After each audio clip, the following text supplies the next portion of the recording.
Welcome back, everybody, to another episode of Miles' Trial. Today is day 17 of Miles' trial. I'm your host for today, Saturn. I'm still a little nervous because I'm still a little bit not used to doing the shows. But again, I'll do my best to bring you guys the most up-to-date and accurate information from our team who have been attending the trial every day, just so that they can bring the information out to all the viewers like you guys. And before we get started, just a little bit of background information for the trial. Again, MILESGUO is the founder of the NFSC, and currently he is facing 12 counts of fraud charges and 1 count of RICO in the Southern District Court of New York, and he has never pled guilty to this day. And the NFSC team, is bringing you guys the live updates every day. And right now, the first segment that we do have is one of our members is right outside of the Southern District Court of New York, and we will bring our member on right now, Max, to give us a reporting of what transpired today during the court. How are you doing, Hey everyone, I'm good. Thank you so much for introducing me, Saturn, and it's good to see you again. It's an honor to be reporting live from the Southern District of New York here, where Miles is currently undergoing trial. As you can see, I'm currently sporting a bow tie because it is a little bit of a cause for celebration today. It is the end of the 3rd full week of the trial, and I believe we are approaching, if not already past, the midway point of the suggested trial duration. And before we get started, I just want to let the viewers know that there will be a bit of a logistical change up in terms of the trial starting next week. So next week we have a break on Wednesday, but it will maintain for the rest of the 4 weekdays, but it will extend from 9:30 a.m. all the way to 5 p.m. So that's just to give viewers some context, as our show, I know, is from 3 p.m. to 4 p.m. So it will be in the middle of the trial. I hope everyone can bear with us as we try to bring you guys live updates.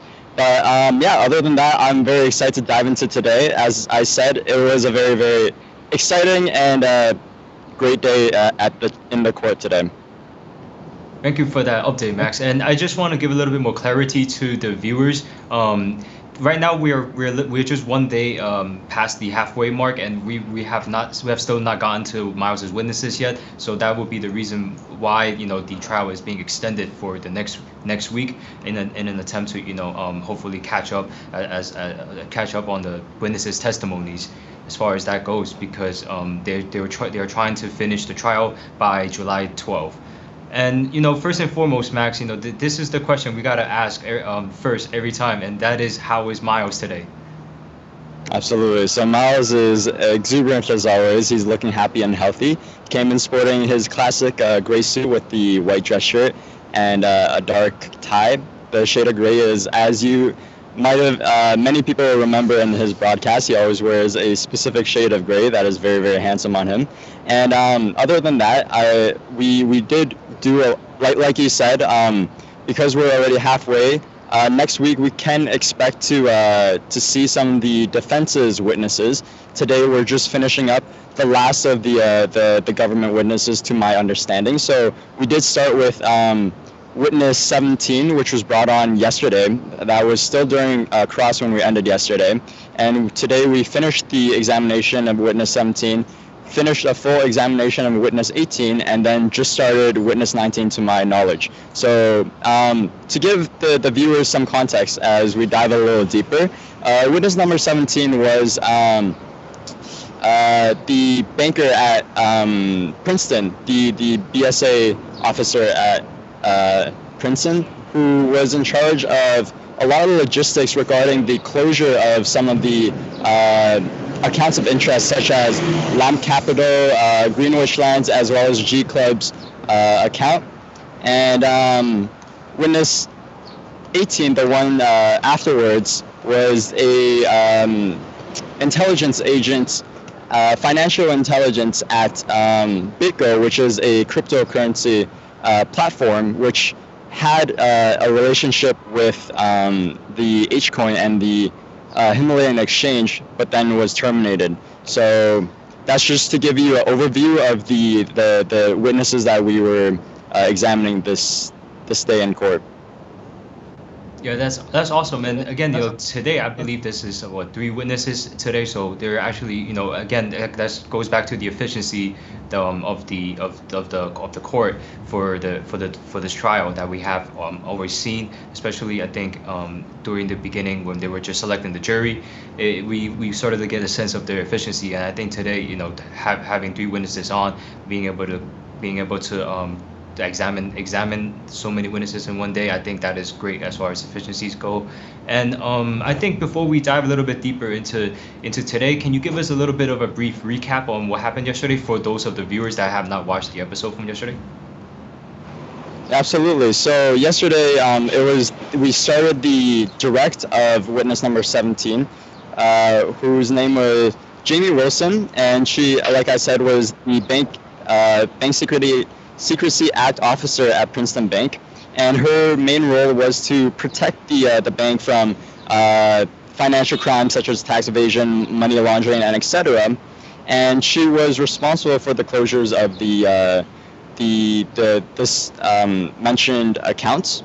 And I just want to get a little bit deeper into that because it was very, like I said, these two witnesses, witness number 17 and witness number 18, whose name was Mr. Roberts at BitGo, they had a similar proceeding to them where they were in charge of picking out red flags that caused the termination of such accounts or their termination of the relationship with Himalaya Exchange.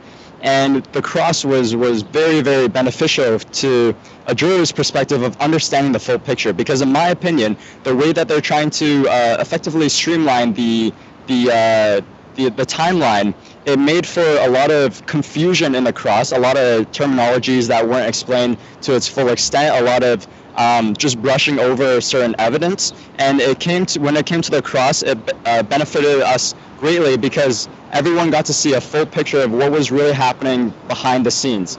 So if you will, I would love to get into some of the red flags outlined by witness number 17, Jamie Wilson. Yeah, please do. Go ahead. Yeah. Okay, perfect. So as the BSA officer, she pointed out a couple of red flags, and it started off with the number of accounts found in the vetting process. How she claimed that because there were multiple accounts, namely, I believe 7 to 9 accounts found under the beneficiary names, she said it was a reason for concern because she believed that most individuals would have 2 or 3. She also mentioned that so there was also the amount of money that was being introduced as the accounts were opened, namely 11 million for both LAMP and Greenwich respectively, and 15 million for G Club's operations. And she claimed that she had not seen this amount of money entering Princeton without a loan relations agreement. So when it came to the cross, it was quickly pointed out that when she did the checks, and this was in evidence, by the way, the check system, the Qualifile, the OFAC, is all part of this process called KYC, aka Know Your Customer. It's a part of a rigorous vetting process for banks to understand who they're really dealing this relationship with. So the check system pointed out quickly that there were no closures, purchase debts, or previous inquiries on the G Club's account. There weren't any. There weren't any for Mr. Alex H, Miss Wang, Yvette Wang, or any of the other entities mentioned before, such as the Lamb Capital as well as Greenwich. So basically, what that meant was that the system itself, after running this check, made it evident that it literally said that the account actions was to accept, and the suggested action is to open the account. So these accounts were opened and they were funded by Princeton. And now, back to her testimony, she's claimed that there was a lot of negative news on the accounts relating to money laundering. And during the cross, it was pointed out more specifically what she was referencing to these negative news, this bad press. And it became apparent when she talked to the government prosecutors, she actually mentioned the fact that she hadn't found much bad press on Mr. Guo.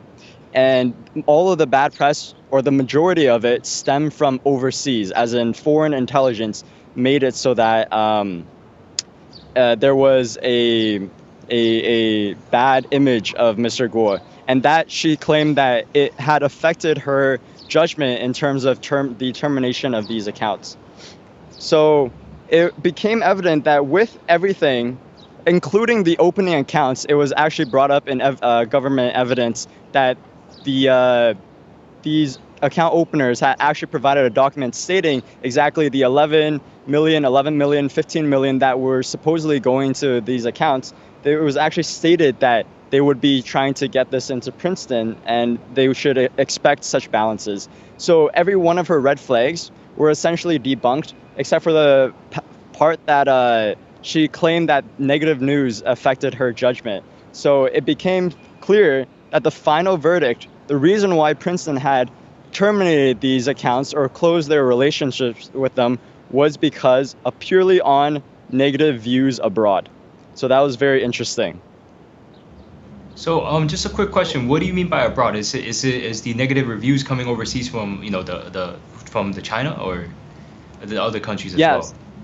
It wasn't specified during the testimony, but as you know from yesterday, we talked a lot about the CCP's interference, especially Operation Fox Hunt, as well as the special operatives that were sent with these quotas to slander Mr. MILESGUO, to basically take his name through the mud, and it's like their job description to write these slander articles about him. So one can imagine that the news articles that she was referencing were these articles or these blog posts about Mr. Guo coming from these operatives, as she claimed in her testimony today that she wasn't aware of where the information was coming from, as it was on the internet.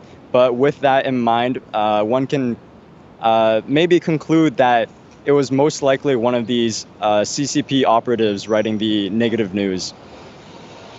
That's quite an interesting detail, and again, this is why we try to give coverage to this case, because at certain points there's gonna be very interesting details like this, where there is a shadow of the CCP somewhere along the details of certain details that is being brought up during the trial, especially the fact that she made the decision based off of evidence you saw outside of the account itself, as opposed to basing it off of whatever she was seeing within the accounts themselves. So with that being said, I know we just have a little bit of time left before we close out the interview and move on to the next segment of the show. Is there anything else you feel like it's a point of interest for today?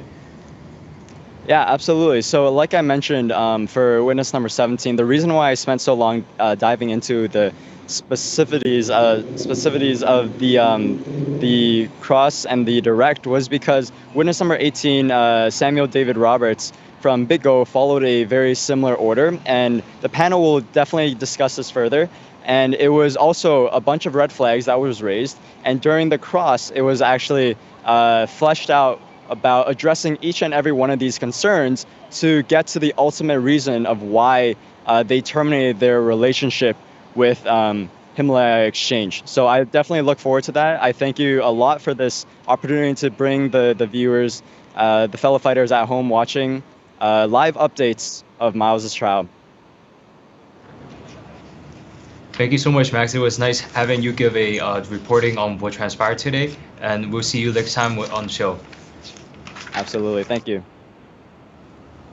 Now, before we move on to the next segment of the show, which is a panel discussion with two of our other members who have also attended the trial to give us a more in-depth analysis and look of the trial. First, I want to bring attention to our NFSE Speak Twitter account or X account. On here, we will be providing live updates on the trial pretty much as soon as it happens. So if you guys are interested in finding out more about the show, please follow us on NFSE Speak on Twitter, and we are on Getter as well, doing the same thing at NFSE Speaks. And if you want to look at the transcript for the trial themselves, please go to our official website at nfseofficial.com. That you will be able to find the court transcripts there, uploaded pretty much on the same day of the trial that it takes place. Now, with that being said, let us welcome Jackson and Ava to our panel discussion. Hello, hi, Saturn. Hi, Jackson. What's going on, everybody? I would have to say today, day 17, because 17 is my lucky number. So, I witnessed the best day so far. And on the way back, I was talking for Jackson. I said today, it makes everything so clear to fellow fighters and to possibly people who have been following us and supporting us. Because we actually gone through 3 witnesses today. Unfortunately, as we walked out of the courthouse, they just starting the witness 19. But we might not be able to get too much about witness 19, but today the highlights really on the witness 17 and 18. So if you recall yesterday, we finished with witness 17 in the half, right? So that was direct. That was a direct questioning. So and the witness 17 is the Jimmy Walsum, and she is the BSA officer. Do you want to give some background information about who witness 17 is? Yeah, Jamie Walsum, she works for the Bank of Princeton, and she was the one that essentially conducted some of the back end checks and whatnots, like for example AML, anti-money laundering and whatnot for the clients to make sure that everybody's compliant. So that's a little bit of her background. And we started with direct, but before we actually went into the direct, we started off today, as always. The one thing I would like to update everybody on is the new schedule for next week. We did get confirmation from the judge. It's going to run from 9:30 to 11:30 for the trial. Actually, we can proceed on with this part because Max has already covered it. Did he? Okay, that's great. Yeah. So I think with you guys, you can go directly into Sure. what made you feel like today is such a great day. Absolutely. So should I start with Jamie Wilson? Yep. So the direct question continues from the prosecutor team. Basically, they asked her why she considered some of the bank accounts opened by several entities that related to this movement and related to G series, for example, the LAMP, and also the ACA, and also the Greenwich. So, and then she basically answered.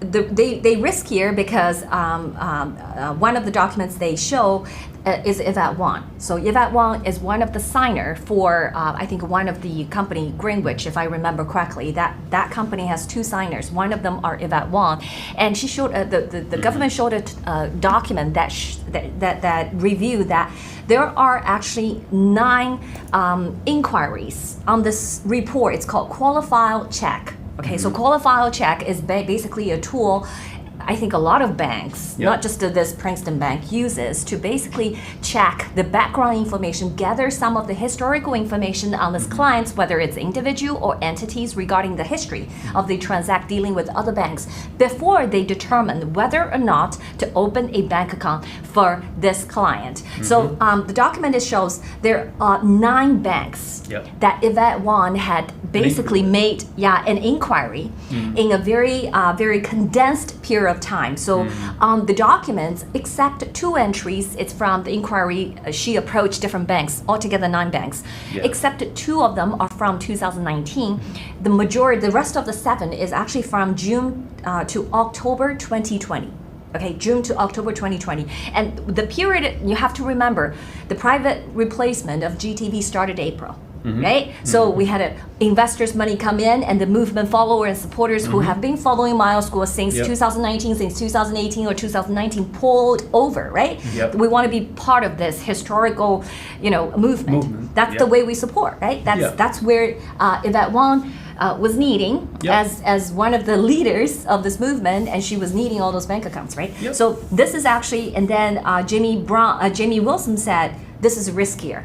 Okay, because she had approached in a shorter span of time to so many bank accounts, to so many banks, and opening new bank accounts. So then she kind of answered the question of the prosecutor in terms of what they have to do, when people approaching them, review documents, personal business documents, money come in, they have to monitor, and then they get down to the key information, because there's a trigger. Okay, this morning she's discussing why she had recommended the bank as a Bank Secret Act officer. Okay, recommended the Princeton Bank to close the bank account for G Club, for LAMP, for Greenwich. Okay, for 3 companies. which and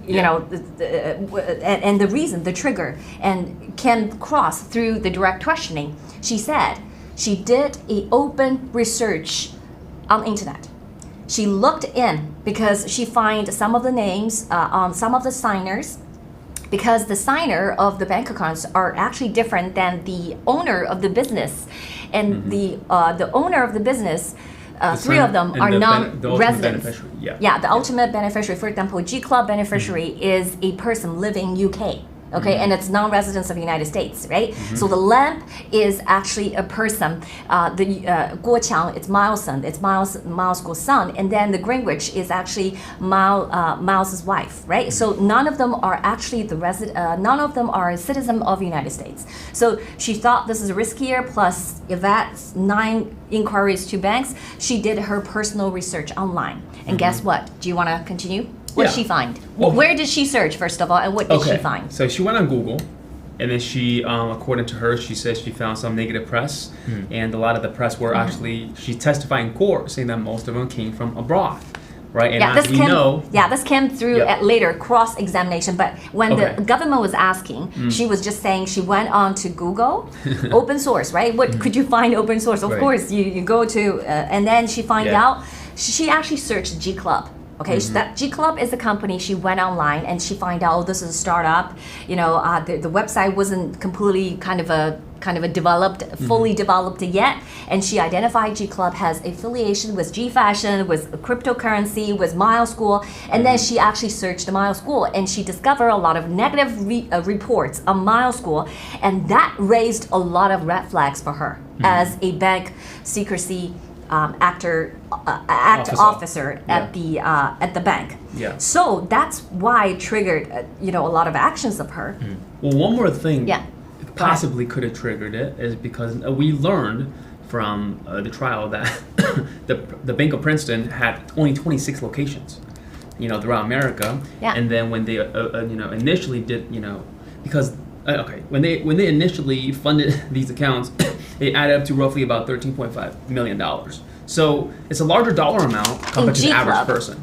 In G Club, it's because the 3 different companies has a different bank balances. So G Club is 13.5 million, and Greenwich has 10 million balance, and Lamb Capital has 11 million. So she's saying that, because our clientele is blue collar clientele, okay, and we only operate in New Jersey and Pennsylvania, and now we just moved into New York. We never saw those kind of a large balance, so this is kind of out of whack for them, so this is outlier, so that's why I make it riskier. Continue on. So he confirmed that he actually just found the website. He just reading the website, and he concluded, that's what she said. MILESGUO was the owner of G Club. She said MILESGUO was the owner of the organization, which we know that's not right. And this is only based off of information she found on Google instead of doing a check on the company. That's correct. So that means she was not informed, actually not correctly informed, right? Just based on the report, based on what's online.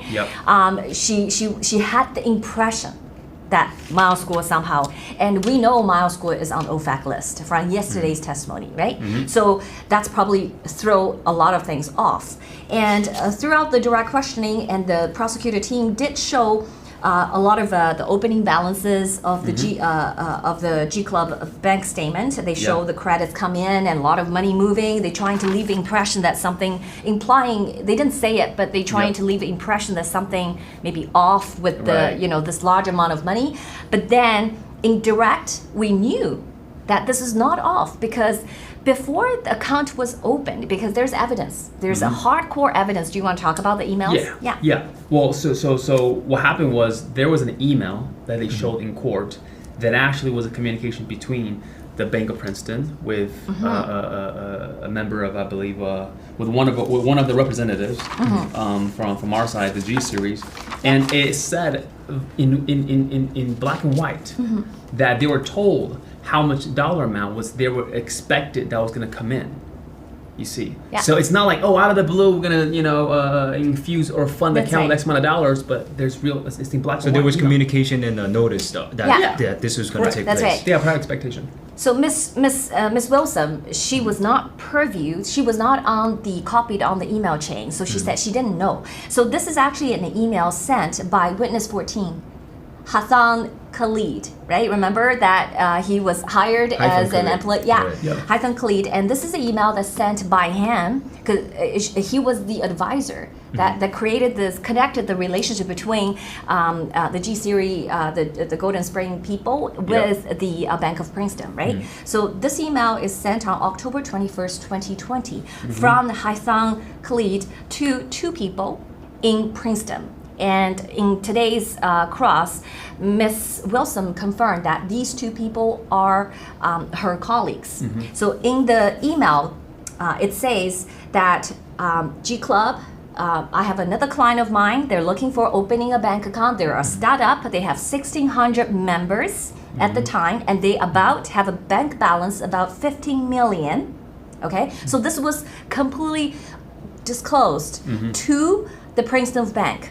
Okay, and then the bank account of G Club was opened on October 30th. So Yeah. there's no reason for Miss Wilson to believe that this 15 million, 13.5 million is out of blue. Okay, so it was in written. So that was a really good evidence to show that.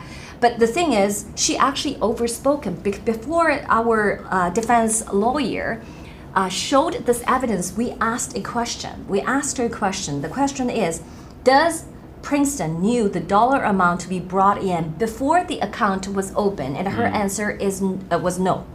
So basically, she said no based on what she knew, right? Because she doesn't have this piece of information. And then we showed up this piece of information. So I think that Miss Wilson might have, other. Yeah, her essentially claim was dispelled. That's right.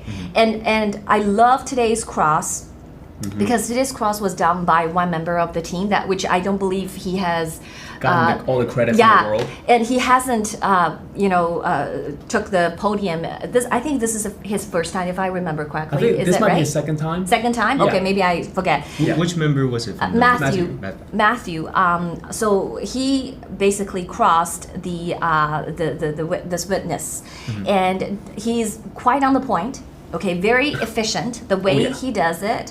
So he speaks to, remember the day before, we analyzed quite a bit paperwork. A lot of them are accounts opening documents that the Bank of Princeton was collected from the signers and from the UBO, the ultimate beneficiary owner, and their passport. We reviewed a lot of those things, and it's kind of a messy in a way, right? Because you see a lot of numbers, you see dates, but there's no necessary coherence in all the material that presented. But today, when Matthew took the podium of the cross, and he first to say, okay, let's take a look at G Club. Pull up G Club number. Is this the signer? Yeah, he's the signer. Do you have his information? What is the information he gave you? Is this correct? Yeah, it's correct. Is this a passport? Yeah, it's correct. Do you accept it? Yeah, correct. What kind of report do you run on this person? Oh, we run the qualified report. We also run an OFAC report. Or is everything good? Everything good. Clear. And then he specifically pulled out one of the documents that was also used by the government in their direct. However, the government, this is a report, it's called qualified report. It's basically a historical check on this particular individual before they open a bank account. But the government, when they're doing their direct, they omit this portion. So when the cross took the podium, so they say, okay, go to this page. Let's take a look at this. So this is a qualified response. So when you do the search, they give you the results of the person or the entity you inquire, right? So particularly it says qualified response, this person, G Club, and then it says on closure, not found. Previous no closure found. Correct. No purchased, no found debt, not found. Purchased debt, no. No purchased debt, not found. No previous inquiry, not found. Everything was cleared, and the action was actually onto the point. It say the action is accept account action. It say accept this account, and the recommendation is open account. Clear, okay? And he did this, right? Remember that he did this with every single one that she had a question on. Okay, Yvette, clear. Alex, clear. Lab, clear. Greenwich, clear.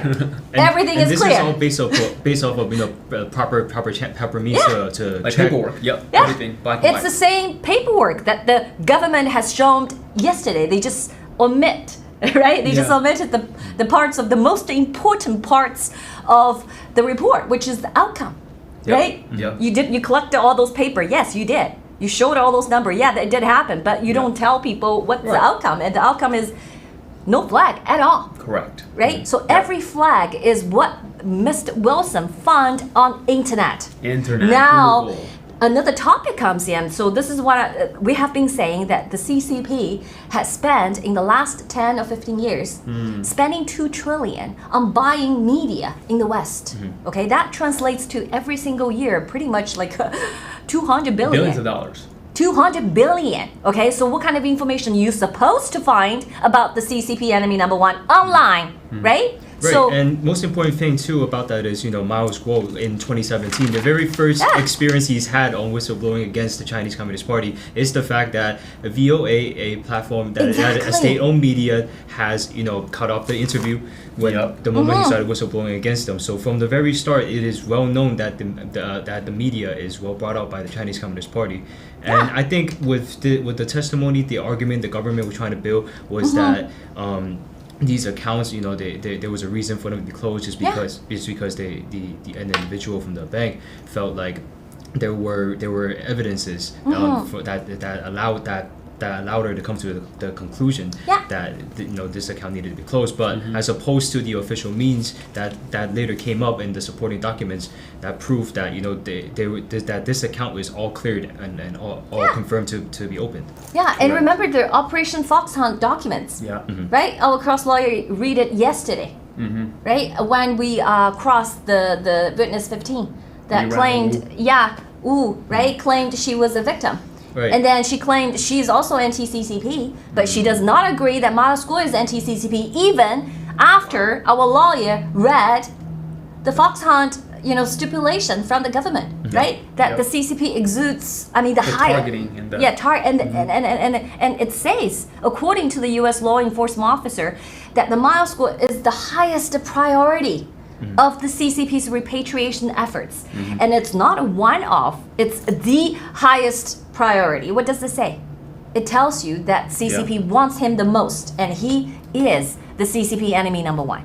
Right? Absolutely. And that is why when MILESGUO came out in 2017, all you can find out on the website and on Google, on YouTube is negative.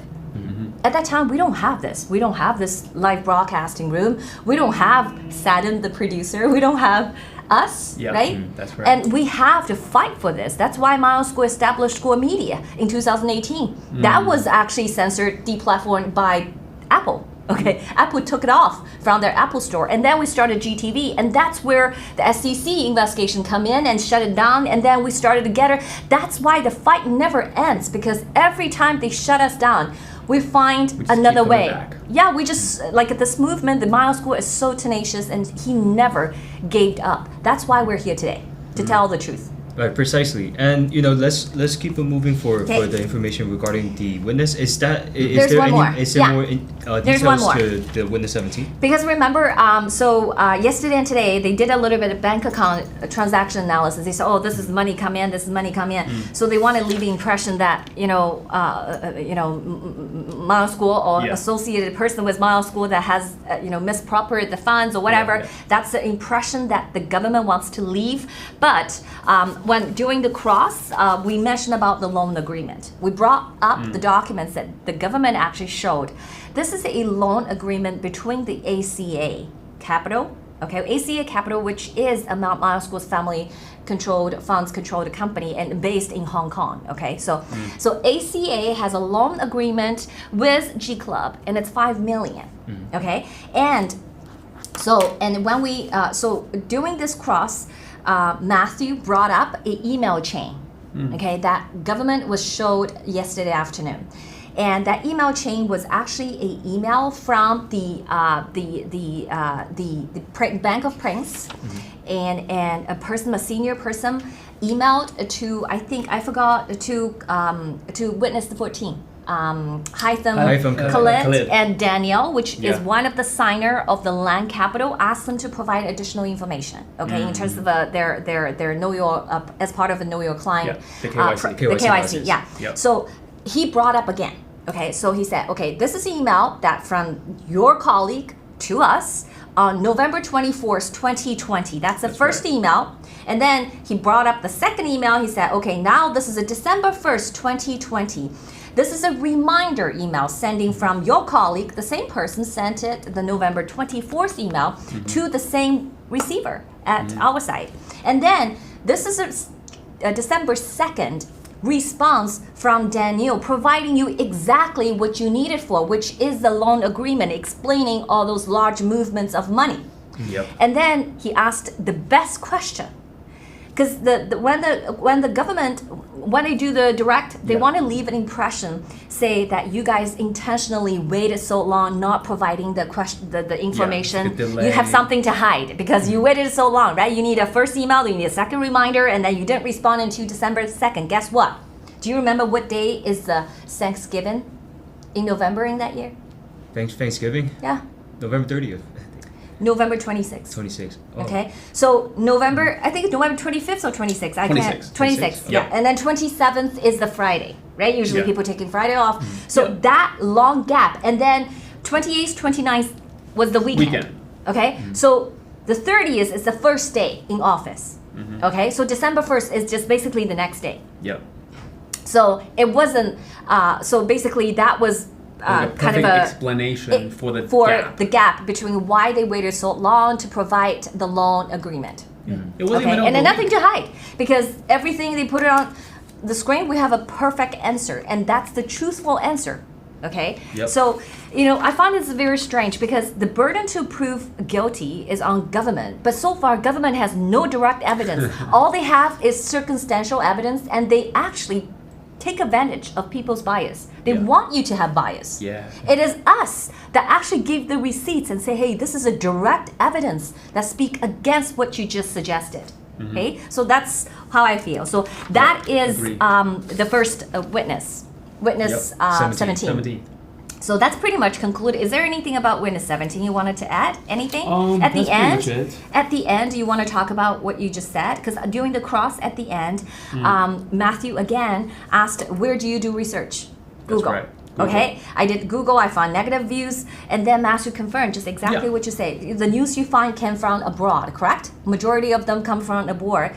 All of them, he didn't say, he just said the news you find come from abroad, is that correct? And she said some of them come from abroad, okay? But that means some of them coming from United States, right? But you told the prosecutor that these the news that you found wasn't negative in the U.S. Then she said, no, I didn't say that exact words. Okay, so basically, I don't know what really happened, but according to our lawyer, when Jamie Wilson sit down and prep with the prosecutor, she basically just said all the negative news she received about MILESGUO are probably coming from mainland China, coming from abroad, not from the U.S. Yeah, but legally, Mr. Miles had nothing to do with these accounts. That's correct.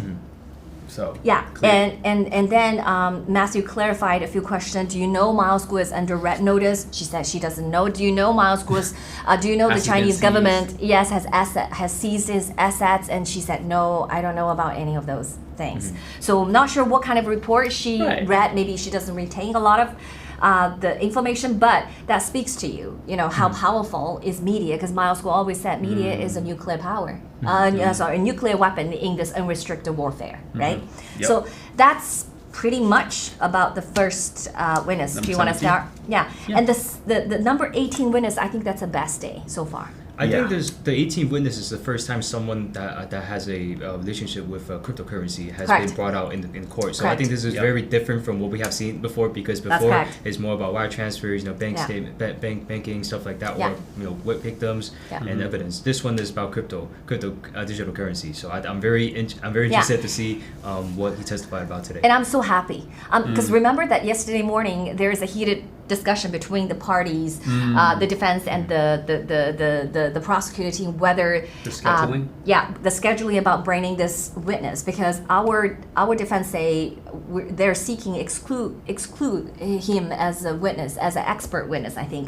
But I'm so glad that he came, and a lot of information he shared during the direct and during the cross really helped us, and it really puts all the pictures together for us to understand why we have to have Himalaya Exchange and what the Himalaya Exchange has been doing and how thoughtful is they have been carrying out the strategy, launching this way, launching the Himalaya dollars and then launching the Himalaya coin and then launching the Himalaya app, pay app this way, the phase 1, phase 2, phase 3. Now we have a better understanding of this. So it was very educational. Yeah. The witness number 18, his name is Samuel David Roberts. Okay, he worked for a company called BitGo. Interesting enough, he said he testified in court saying he worked there 3 years and 3 months. Anywho, so he got a subpoena, which led to him doing the research on Himalayan Exchange. But before then, guess what? Same thing, just like the bank accounts. Everything was clear. Didn't have any issues and problems. So let me put the timeline here. He did 2 reviews. Okay, this is where it comes. This is where the comparison. Okay. And also, do let me know what year he got the subpoena in, because that's I right. think I will let you know. It's very interesting. Yeah, it's very interesting. So Samuel Roberts, he is the head of head of a financial intelligence unit at the BitGo. BitGo providing services, cryptocurrency services like hot wallets and custodial services to crypto exchanges or to other crypto service providers. So, and he.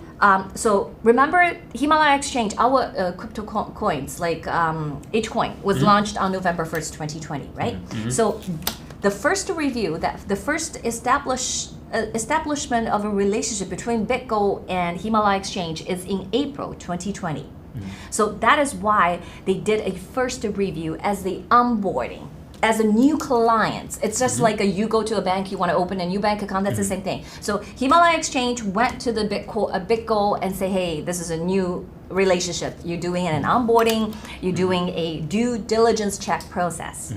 So, but that process, nothing found. They absolutely, everything is, compliant, there's no red flags, everything looks good. Again, similar to what was testified in the previous witness. Exactly. So they opened everything. Okay, they opened everything. Providing services, the hot wallet services, and basically hot wallet services to the Himalaya Exchange. And then here comes the subpoena. Here we go. You take it over. Okay, so after the subpoena, that's when he started doing his quote-unquote homework. Okay, on Himalayan Exchange, and then. And when was this subpoena? When did this subpoena came out? It actually happened like a little over 2 years, right? No, it's not. My understanding is they received a subpoena. 18 months, I believe. So 18 months from April 2020. He didn't exactly say what months, but we can calculate what exact. But he said right after the subpoena, they started a second internal review of the Himalaya Exchange, Himalaya dollars and Himalaya coin, right after subpoena. Okay, so and when during the cross, the lawyer asked. So then, before because the review started in fall of 2022. Okay, so fall of 2022. That's why our lawyer tried to get to what date that he actually received the subpoena. Like he started working with the government. But he then said 18 months. About 18 months is. Then our lawyer said, do you have any concern in the prior 18 months? After the first review and before you took the second review, do you have any concern? No. Nope. Do you have any complaints, from customer or from anywhere? No. Okay, so this is very clear. The trigger in this particular case, in this particular witness, is because of a subpoena from government. Yep, just the external pressure. That's right. So then, you want to share what did he do?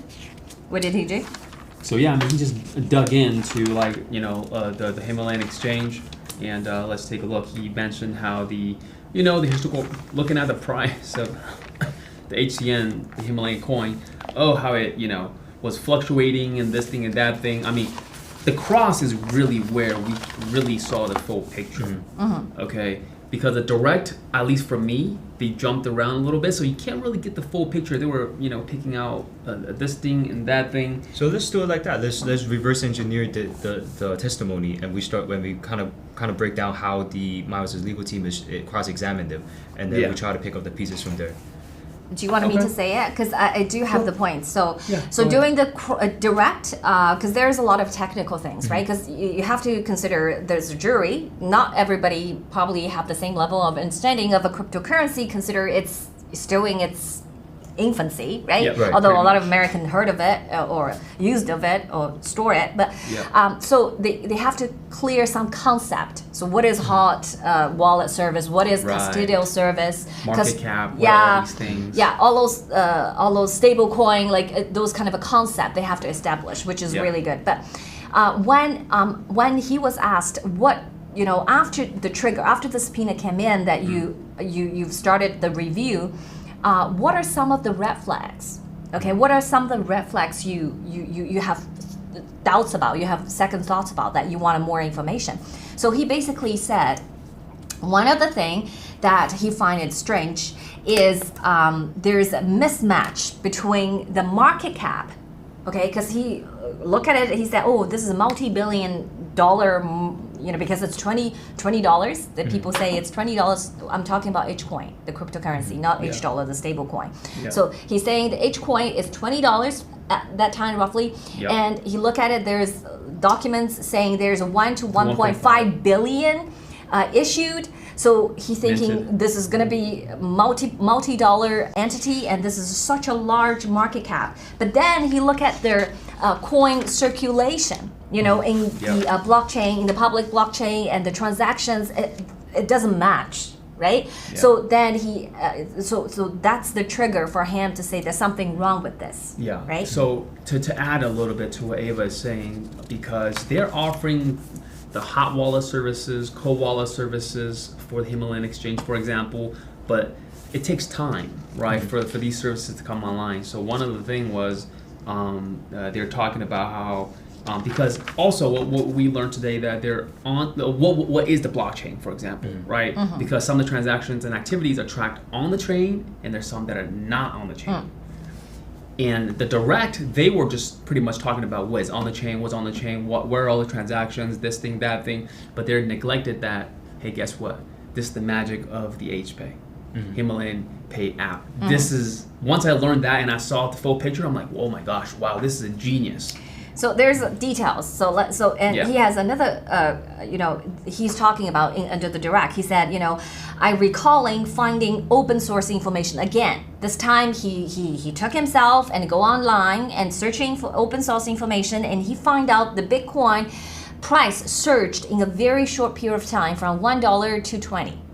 Okay, remember the pre-launch, right? All the volunteers, based on your investment, based on your donation to rule of law, you get a certain credits of H coin, right? Witness number 15, right? The victims, and she received a 44,500 allocated H coin, right? So at that time was 10 cents. Remember? Yeah, 10 cents. Members, followers getting that for 10 cents. But he is talking about this, the price is increased from 1 to 20 in a very short period of time. So he said he's trying to understand this, why this increase so high, but without a lot of volume that he can observe from the public chain. So this is a lot of question for him. That's why he trying to understand, but he couldn't understand. So this time, and the prosecutor teams, he used words called anomaly. Anomaly. Okay, so the prosecutor team focused on this anomaly. Okay, and then he said, "Oh, could you speak to it? What makes this anomaly? Blah blah." They talked a lot of what I just said. Okay, in a more elaborated way, not succinct. And then they showed a statement. The statement was produced. I think it was in July 30th, 2021, I believe, and it's a banking and fund. Is it 2021, 2020? July 30th, 2020. Because I can't find it where on paper. I'm just rely on my memory. So the prosecutor team brought this transaction, and on the bank report that produced by a third accounting auditing company. It's called Amanino. okay, because it's the letterhead right on the screen. Amanino, okay. So Amanino at the time saying that the H dollar related bank account altogether, they have roughly about $401 million in bank. So I'm talking about H dollar right now. I'm moving on from H coin. But underneath the statement, there's two more lines. One line and says collateralized HDO tokens on the Ethereum blockchain, and the balance is 0. So Ethereum blockchain, if you understand, it's a public blockchain. So that's everyone can search and go find, right? Everyone. If you through some third-party apps, you can find it. If I can do it, anyone can do it. And then the next line, it's a collateralized HDO clients on Himalaya ecosystem platform, and then this number is also roughly $1 million. Very similar to the total bank balance. Very similar. Exchange. Okay. So here, the prosecutor team is saying, well, you just said it's 1 to 1.5 billion, but now here it's only 4. That means the numbers don't match. The number doesn't match. Okay. So that tells you the bank only have 400 million, but you say there's 1 to 1.5 billion H dollar as well. So that means they're not true stablecoin. If you recall, what's the stablecoin? H dollar, if to be a true stablecoin, you have to have a 1-to-1 pack of US dollars. You have to have the either US dollars or other assets, similar, like equal value. A fiat currency. Yeah, to support that, right? Otherwise, you're lying, just like a USDT, right? We talk about USDT is controlled by CCP and they're lying. Terra, right? And it's not according to me, it's according to Letitia James, the public New York official statements issued in February 2021, so you can go find it. But this one is different. So they actually misrepresented this. The reason why they missed a very important step, which came out. How much time do I have? We have 8 minutes. 8 more minutes? Okay, I'm going to be really short. So it came out in the cross. So what it is there is on-chain and off-chain. Okay, so what he can see, so basically this Ethereum blockchain 0 balance is on-chain, but the HDO credits on Himalaya ecosystem platform is off-chain.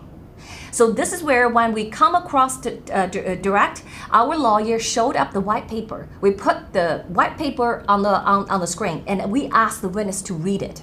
And then after he read it, we asked him, what's your understanding of this? And he agreed, yes. According to the white paper, we issued the H coin. How do you buy into the H dollar is you have to transfer the fiat money into the Himalaya exchange. That's the only way.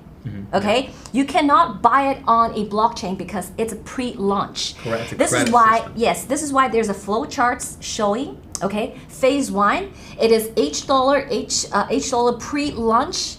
That's why the victims allotted credits. You go buy it, you go sending your fiat money to the designated bank account, and then you go allotted those H dollars, right? And the phase 2 is what? Phase 2 is H coin. That is H coin launch. Phase 3 is Himalayan Pay. So it deliberately talk about phase 1. Okay, so it's completely different. So that means all those transactions are off-chain. You will not be able to see. This also mean right now in circulation, how much H dollar in circulation? Only 401 million. Because this information is not purview to the witness searching on public domain. Because we are kept it off-chain, and we kept it for a very sound reason, which is we phased out. You can see the wisdom of MILESGUO and the designer behind this, because we know the CCP is at our back at every single step. If we put everything on public chain at day 1 when it's still a baby. If any audience has actually followed me on my show on Whistleblower on Weibo channel, I've talked about how they did the heist twice, not once, twice. The CCP using public money, using Chinese people's money they can control, they basically plundered the world's stock exchange and also crypto wallets. So this is how they loot and plunder wealth of other people. So that is why knowing what CCP will do and how they will do it, This is why we phase it out. We move a large quantity in the off-chain, but every single penny is backed. So we're so confident throughout this testimony that we know every single H dollar stable coin is backed by real US dollars that was in the bank at the time, according to the statement and third-party auditing that issued by Nino. Okay. Yeah, and just sorry to cut you off. We just have 5 minutes left in the show, so let us maybe wrap up the 18th witness. And I know we just barely started the 19th, so maybe we just give a little bit of his background, and then we can wrap up for today's show. Okay, so I have lots of good points on the witness 18th to talk about, but I don't have time. But I encourage you to watch maybe tomorrow's show or the transcript, because there's so much highlights. Literally, this witness confirmed everything we wanted to say. Okay, everything we wanted to say, amazing. And now we not only be able to very confidently saying that H-Coin is going to go to the moon, because at the end of the day, we watched the music video of MILESGUO saying H-Coin to the moon. And with the confidence, I can say the investors are so confident, and we are double down on H-Coin and H-Dollar and the future of Himalaya. But quickly go to the last witness, because we can't really say too much about the last witness because he was brought in probably just in less than 2 minutes when before we had to leave. Okay. And I think maybe we can touch upon about what happened yesterday regarding this witness, because I know there was a lot of material that was submitted. That's correct. Yeah. So yesterday, so prosecutor team, informed the judge that they made a mistake. The mistake is they actually did not provide the documents that related to this witness number 19 in very late night yesterday, and about the testimony, about his testimony and the background information. And this is basically involve 16,000 pages and 754 documents, which the prosecutor team received in middle April. This is regarding to the testimony and arbitration decision and transcript about this mercantile bank. In Puerto Rico. It's a digital bank, and today, as we leaving the courtroom, the CEO and chairman of the mercantile bank just walk in the room and ready to testify against MILESGUO. So that is where we are. So basically, I would have to say MILESGUO's defense counsel probably did not sleep the whole night last night, and including good portion of this morning, because when we're doing the cross for the first two witnesses, the other two attorneys was not in the room. And I guess they probably was busy preparing and scanning through all those 16,000 pages. I don't know how they do it, but and they were cut down from probably even higher. 79,000 pages just related to this witness testimony and the background information about this direct questioning across. So, I have full in all in appreciation to MILESGUO's legal team, and we wish them luck, but that's as far as we can share with the last witness of the day. But today is exciting. Yeah, that's great, and I wish we do have more time to dive a little bit into the 18th witness, because I understand how important the digital currency is to the NFSC. But with that being said, thank you for giving us such a great information regarding the trial today. And again, next week we're going to be back from 3 to 4 p.m. Eastern time, and then we will be bringing the live updates regarding this case to all of our audience. And thank you, Ava and Jackson, for coming on. It was such a great information from you guys. Thank you, Saturn. Thank you.